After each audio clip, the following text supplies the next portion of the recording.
সেদিন রাজবাড়ি থেকে সকাল সকাল ফিরে গোপাল ভোলা ময়রার মিষ্টির দোকানে বসে বসে গল্প করছিল। এমন সময় তিনজন লোক মিষ্টির দোকানে এসে হাজির হলো।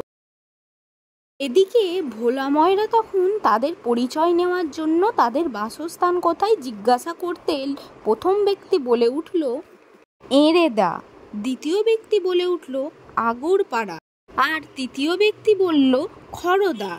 এদিকে ভোলা ময়রা শুনে তো অবাক হয়ে গেল।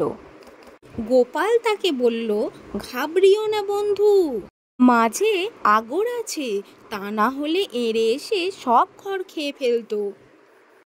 গোপালের মুখ থেকে এমন রসিকতার কথা শুনে লোকগুলো তো পরস্পরের মুখের দিকে চেয়ে হাসাহাসি করতে লাগলো।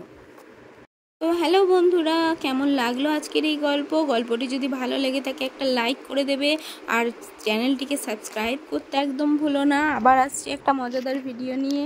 আজকের মতন এই পর্যন্তই, টাটা।